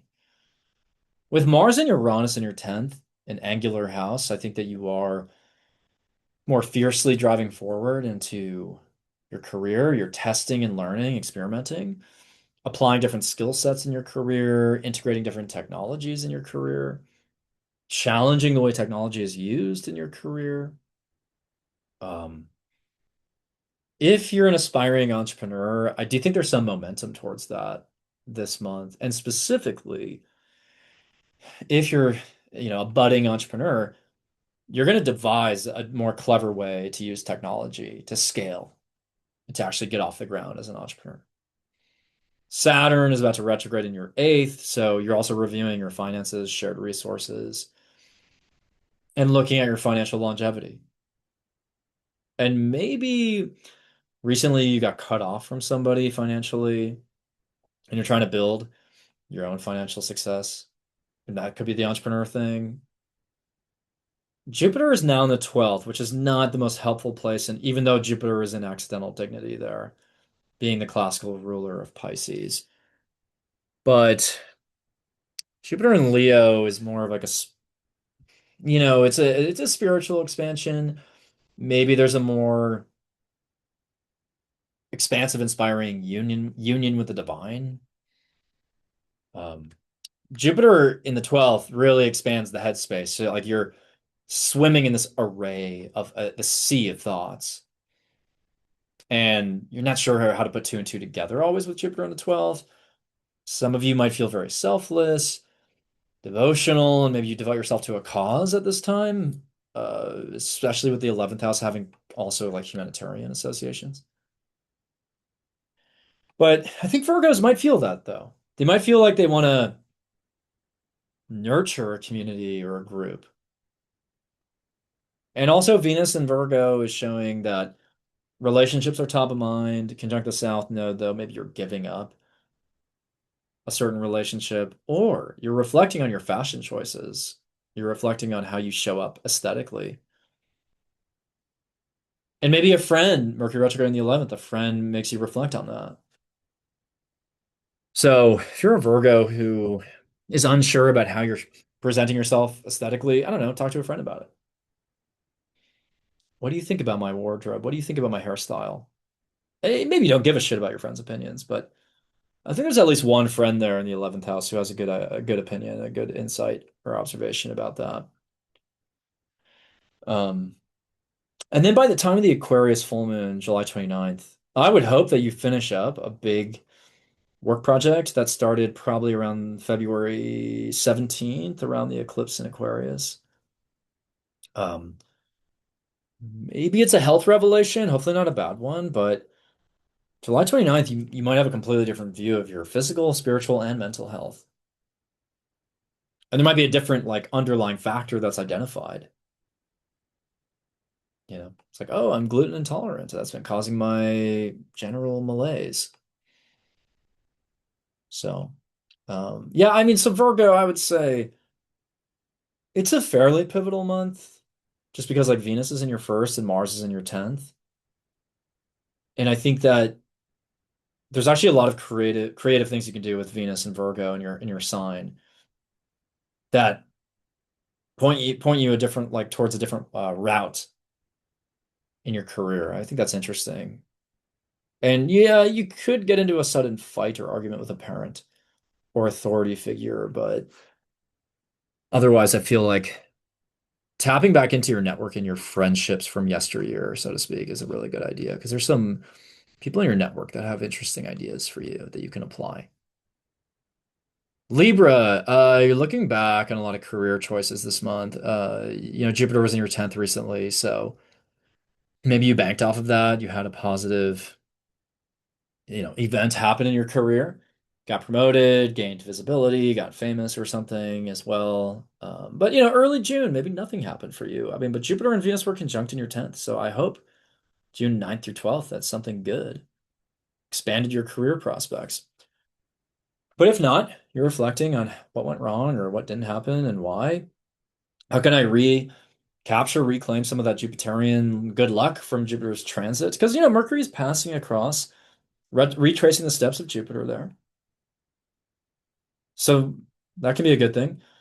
If you did find success in your career, then you're capitalizing on that with Mercury retrograde. You're like, how can I be even more precise in my steps, my next steps? July 12th, there's a Cazimi. So clarity in the career about your parents, about role models, authorities, about your vocation, about Although the midheaven is more your vocation, I guess. But you're reflecting and having epiphanies about your career and your public reputation. By July 14th, the new moon in Cancer, you might actually start a new job, new gig, or kind of recalibrate your career trajectory with that reflection in mind. Jupiter is in a good spot for you still, though, because like Jupiter in the 11th really thrives with like in social settings and groups and communities. So Jupiter is expanding your social life. Jupiter is, you know, introducing you to new people. And if you're in the creative field, you're gonna, meet a lot of other creative minds, people who have interesting, forward-looking ideas. They're gonna expand your perspective. So your network is maybe going to lead you to success. Your network is going to be more lucrative, you could argue, in the coming year. Saturn though is in your seventh. It's going to retrograde, so that kind of sucks. I mean, that's why I didn't put Libra on the list of like luckiest signs on my TikTok and Instagram. Saturn in the seventh, kind of a lone wolf transit. I mean, it's just a little bit harder to. I mean, I would like to think that Jupiter counteracts this though. But when Saturn's in the seventh, there's a hesitation to get close to people, honestly. There's a caution there. There's a doubtfulness of like, what's the point of even like relating to somebody? Like, it's just going to end in rejection or we're going to part ways eventually. So there's a bit of a dour feeling in one-on-one significant relationships at times, or just a doubt about the longevity of the relationship. But Jupiter in the 11th is saying, hey, but have faith. Introduce yourself to new people. Put yourself out there. See who's out there. So maybe you go to some fun parties, but just go home feeling lonely anyways. Like that's kind of the vibe of Saturn the seventh, but Jupiter in the 11th. But you don't have to have that. Doesn't have to be the outcome. You could feel like, I don't know, like you do feel optimistic, and maybe you're committed to a partner with Saturn in the seventh because Saturn is commitment. Like maybe you're dating someone new, you're committed to them, and nevertheless you're going to fun parties. So the sign-based trine is not a bad thing. And by the way, I'm not really incorporating the Barbault Basket into all these readings because I think the Barbault Basket is a little bit more about new generation of leaders coming in. But for what it's worth, that basket does affect each sign. In this case, I think with Uranus in the ninth, trining Pluto in the fifth, there's this like radical opening of new perspectives that transform your creativity or transform your perspective on romance, even. And with Mars in the ninth, maybe you're suddenly inspired to travel abroad or cross country and with friends, Jupiter in the 11th. So it's kind of a social time, even though Saturn's in the seventh. But I think at the end of the month when Saturn retrogrades in your seventh, you're really reflecting hardcore on like the longevity of like a committed relationship. Like, is this actually going to last? It can, but you're reflecting on these tough questions for sure. So Venus in the 12th, conjunct the South Node in mid-July shows that, yeah, maybe you're purging a relationship that no longer has any runway for growth, or maybe you're meeting somebody from a past life in the 12th, or maybe you're letting go of a pattern that was blocking you from taking the next step. So, yeah, I mean, there's a feeling like it's a bit of an uphill climb with like one-on-one commitment right now, but not if you let go of the things that have been hindering the connection from deepening, right? The Aquarius full moon in the fifth house at the end of the month is really interesting. It's a transformation of creativity, transformation of your creative hobbies, maybe learning more about a casual relationship, transforming it, maybe taking the next step with Saturn in the seventh. Um, it could even be that you're just completing a creative project or saying goodbye to someone and saying, yeah, we had a romantic thing for a bit, but not anymore. So now we go to Scorpio. Scorpio, this is a pretty decent month. And I say this because Jupiter is actually in a positive spot in the 10th house. And see, this is where astrologers really diverge. I've seen videos like, oh, Scorpios and water signs, you all benefited from Jupiter and Cancer, and now you're not going to anymore. And like, yes, Pisces have Jupiter in the sixth. Cancers have Jupiter in the second. Like these are not like the strongest houses, technically. But Scorpio they have Jupiter in the 10th.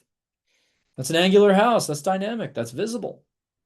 And if you even talk to a Scorpio sun or moon, Jupiter's in a superior square position, which is like the 10th house. So Scorpio sun, moon, and risings are getting a confidence boost, I think.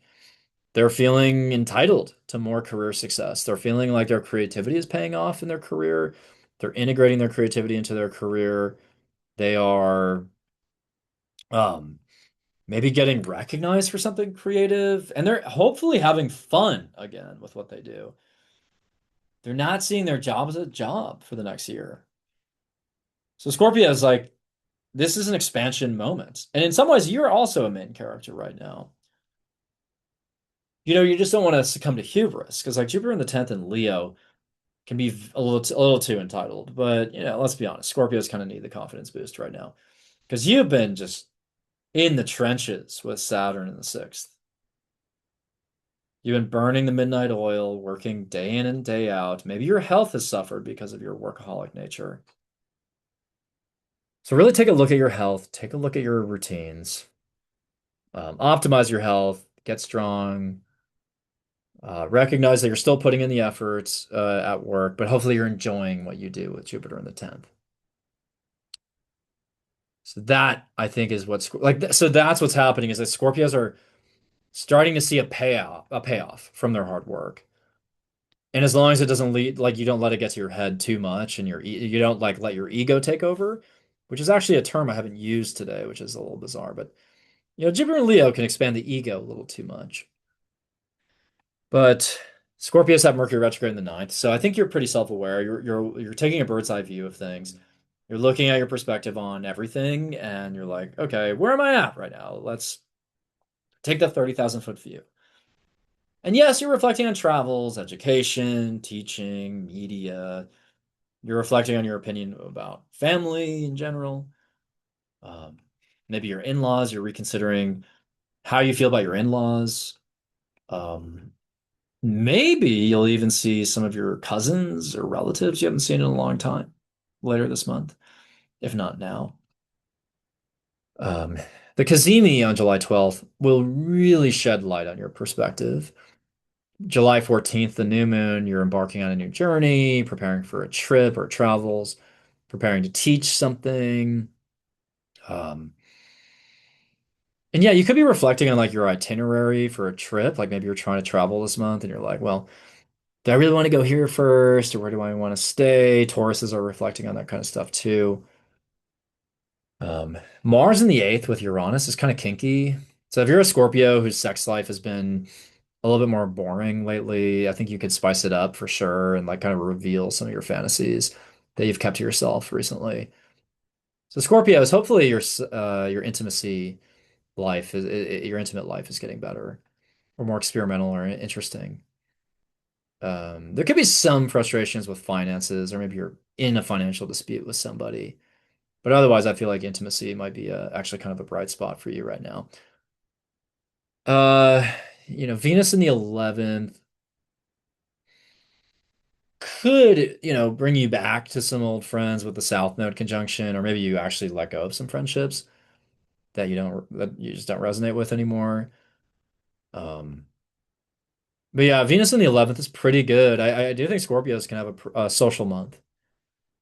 You absolutely can have a social month. And then the Aquarius full moon at the end of the month in the fourth house might have you rethinking property investments, where you want to eventually buy a home or sell a home, or I mean, whether or not you want to sell a home. Maybe like Tauruses, a parent will reveal a secret. Maybe a financial secret will be revealed from a parent. Maybe something related to property will come up. I don't know if you're in talks with your family about property. And yeah, I mean, some of you will move, but during Mercury retrograde, oh, actually, Mercury retrograde is done by that time. Yeah.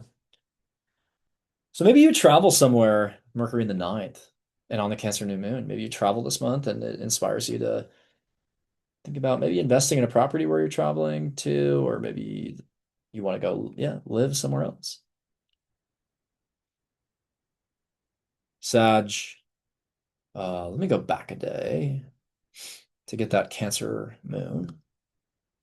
Yeah, Sagittarius, it's a dramatic month. I don't know how much I enjoy this month for you, but you have Mars and Uranus in the seventh. You know, that to me is like dramatic, it's argumentative, like your relationships are very hot and cold right now. Like some Sagittariuses are falling madly in love with somebody, but it's more in a lustful way. Like maybe you're just attracted to someone, you're hooking up a lot or something, but I don't know about longevity. I wouldn't attach the idea of longevity to any of these relationships. It feels like I said on my Instagram the other day, it's like you're thinking about going to a chapel in Vegas and getting married on overnight, and then the next minute you're having a panic attack, and you're like, ah, this isn't the right person, and I suddenly am not interested in them already. Like I just detached from them. But Saturn's in the fifth, so a lot of these like relationships are going to hinge on family planning, like whether or not you want to have kids someday. Because with Saturn in the fifth, a lot of Sagittariuses are considering at least having children within the next 2 years while Saturn's in the fifth, or at least the topic is coming up. So if you're a Sag, you're in a new relationship, you got to have the talk about whether or not you want to have kids. I think that's going to dictate the outcome of your relationship right now. If you're not in a relationship and not interested in one, then you might just get into fights with close connections. If you're in a long-term relationship already, you might be going through a rough patch. I mean, there might be some fights, sudden arguments, disagreements. You don't see eye to eye on things, but I think you can resolve it. I'm just saying, bit of a rough patch. Mercury's retrograde in the eighth, so you're reflecting on intimacy. How do you connect with your partner physically, but also emotionally, psychically, financially? You're reflecting on money and finances, especially in the family. If there's like an estate that's being handed down, passed down, you're dealing with that. Maybe you're reflecting on inheritances and wills. Um, Perhaps you're reflecting on your shadow side, your psyche. And there is an epiphany about these things on July 12th during the Cazimi, and then a new beginning in these areas on July 14th during the new moon. So maybe a new approach to money and finances, maybe a new approach to intimacy. And then Jupiter in the ninth can bring you to interesting locations. Perhaps over the next year, you'll travel to inspiring locales and makes you want to change everything about your life or something. Maybe some of you are going back to school, expanding your sense of faith, getting into religion. If you're a Sagittarius who used to be religious, now you're out of touch with it, might be going back to the religion you grew up with. I mean, it could happen. Again, Saturn in the fifth, maybe you're considering having kids at some point soon, but maybe you're also committing to a much more like long-term creative endeavor. Venus in the 10th with the South Node maybe shows you're reconsidering how you monetize your career, reconsidering your values as it concerns your career. And maybe you're reflecting and realizing that there's a different way to show up aesthetically in the public eye. And you just like change up the way you present yourself, and people suddenly are like, damn, like you're hot. You had a glow up. Okay, yeah, Venus South Node in the 10th. I'm realizing there's a different way for me to show up and kind of beautify myself. And then the full moon in Aquarius on July 29th is in the third. So probably you're having a pivotal conversation at that time, a deep conversation that reveals a lot about your own psyche, someone else's psyche, your true thoughts about something. You might go more deeply into a subject matter. Hopefully this doesn't happen, but there could be a bit of a frightening moment while you're driving or transporting yourself somewhere. Maybe a change in perspective about a sibling or a neighbor. But let's just call it deep talks. You're having deep talks at the end of the month that are very revealing. Or you're going on a trip that with someone and that reveals a lot about your relationship with them. Capricorn. So this month is very reflective in the partnership category. So whereas Sagittarius are maybe meeting new people and just absolutely like honestly horny for somebody new. For you, it's more of a reminiscing about past relationships. Oh, that person was really emotionally supportive, even though they were kind of a douchebag most of the time. They were actually emotionally supportive too. This person was very selfless, but they're also kind of a pushover, and you're just reflecting on the things that made you feel supported in a relationship, though. You're reflecting on how, like, you're craving familiarity in a relationship.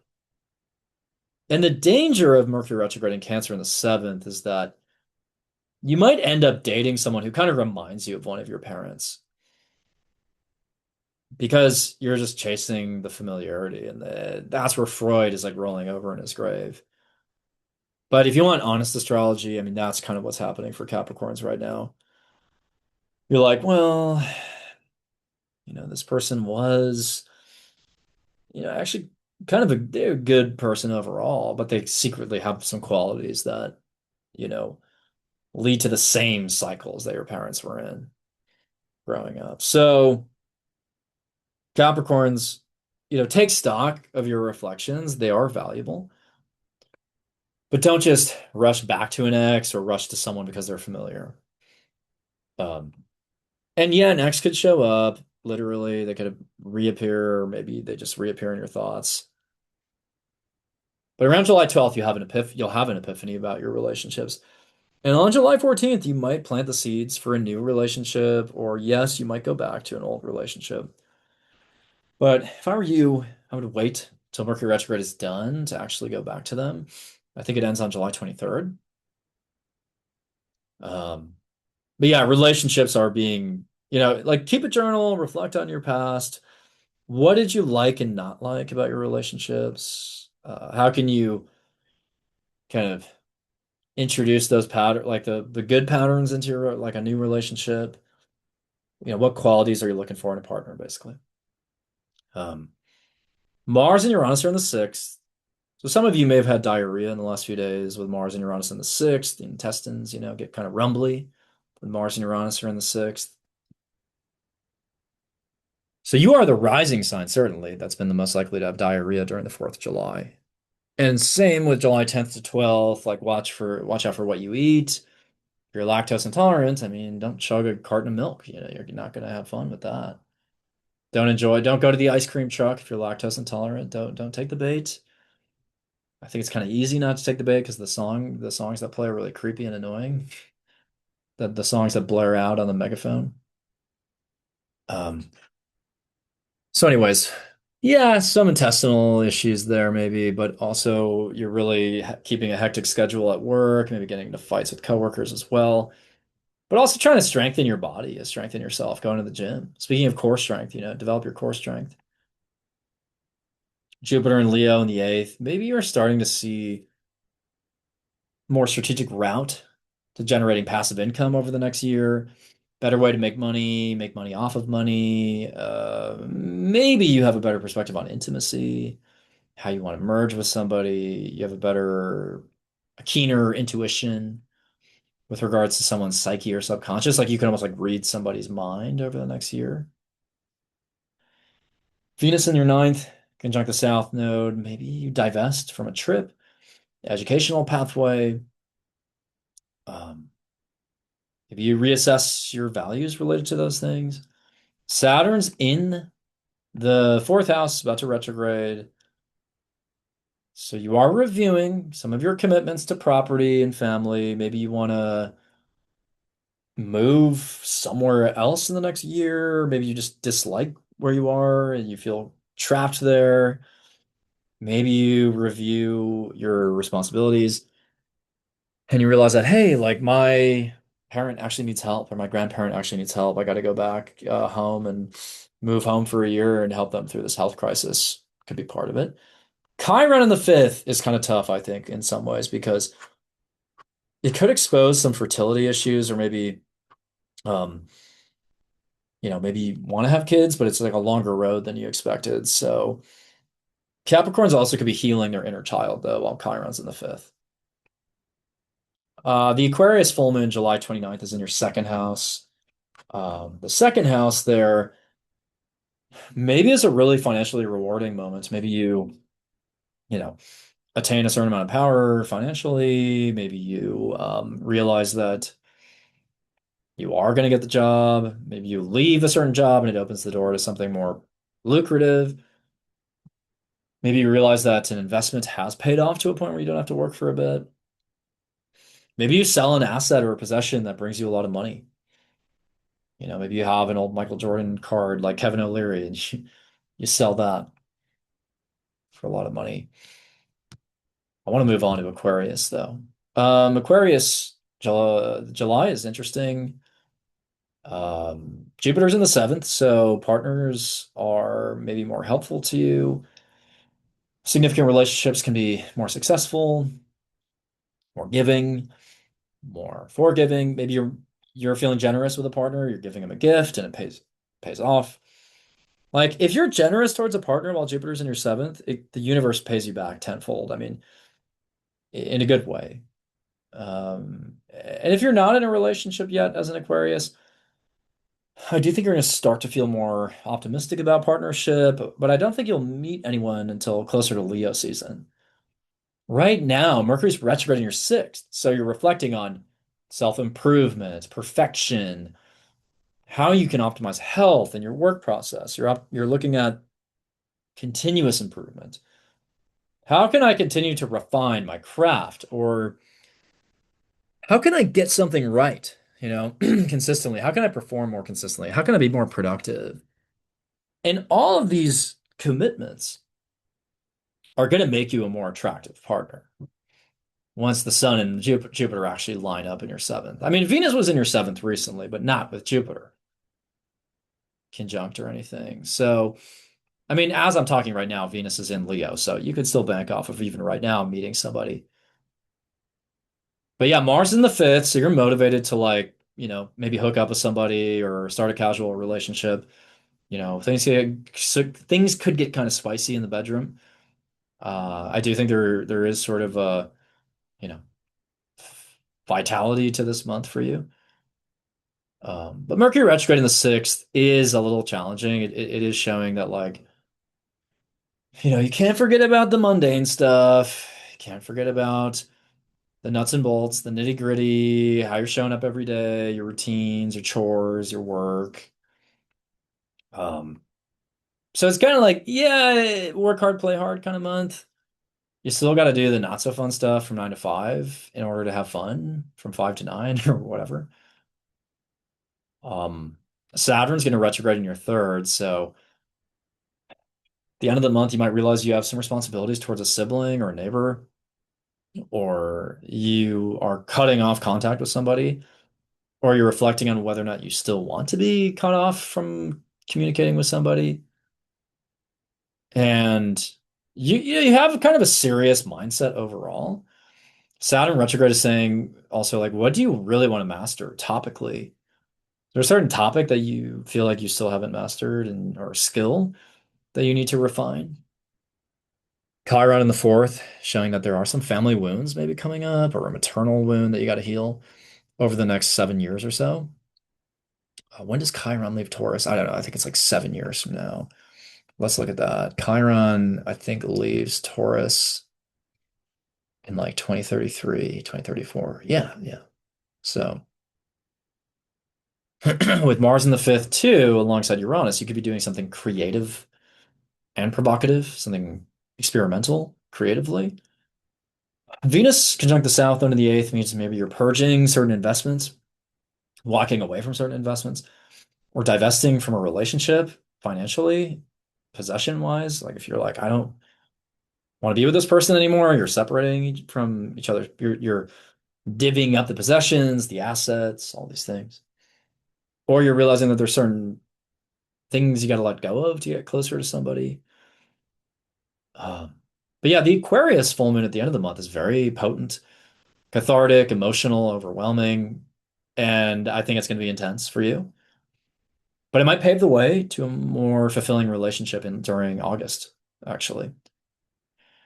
But yeah, Aquarius, just let those emotions pour out, don't let yourself be detached. Whatever you release is going to be transformative for you at the end of the month. And then Pisces, this month is kind of mixed results. I mean, Mercury's retrograde in the fifth. So you're reflecting on, if you have children, reflecting on how you relate to your children. Your inner child is being reflected upon as well. So how do you want to honor your inner child through creative hobbies and activities? Maybe you're reviewing whether or not you want to be creatively collaborating with certain people, reviewing your creative works as well. July 12th, you'll have an epiphany about these things. July 14th, you'll have a new beginning in these areas. Jupiter's in the sixth. So hopefully that doesn't lead to inflammation of something that affects physical health. Maybe it's more about a perspective expansion.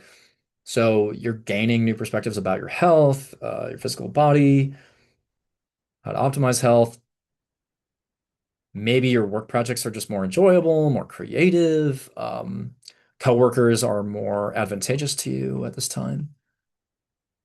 Mars in the fourth, Uranus in the fourth shows that your home life is a little chaotic.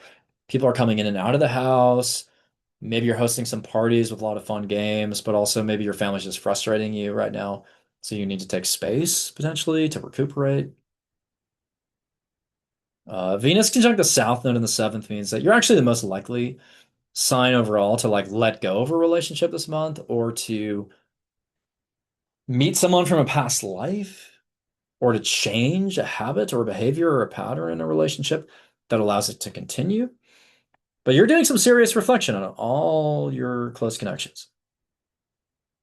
Saturn retrograde in the second house is a reflection on your financial longevity. Like, is my income where it needs to be? Am I progressing towards my financial goals or not? If not, how can I recalibrate? You're also reflecting on where your self-worth feels constrained and how can I reclaim my self-confidence to make more money or achieve my goals in some way? The Aquarius full moon, July 29th, is very powerful for you, very abstract, but maybe through a dream or dare I say a nightmare, you conquer your fears or you become more aware of what your fears are, your unconscious fears are. It's a very psychoanalytic end of the month. Like you're doing some psychoanalysis, or you're reviewing your past lives somehow, you're gaining access to them.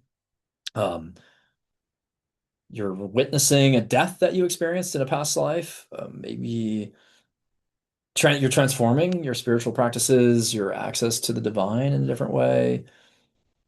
Um, but I think there's a complete sea change in your convictions about health and your beliefs about health, holistically speaking.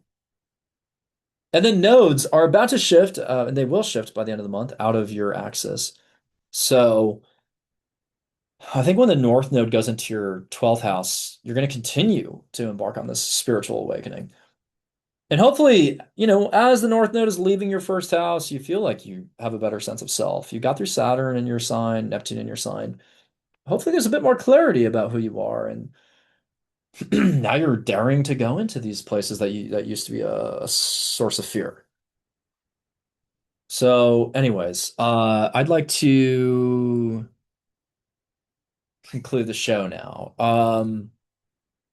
So thanks for attending this monthly slash mid-year check-in. I hope that this gave you clarity. If you want a reading from me to talk about the transits in depth and how they apply to you and what your future holds, and if you want my full take on your chart and what I see as your soul mission, why you reincarnated, if you want me to look into your past lives, all of the above, and I can even look like at many years into the future to give you the trajectory based on whatever goal you have, you know, career success, relationship success, etc. I mean, I can dive into all of that in a 2 hour reading, a very in-depth reading.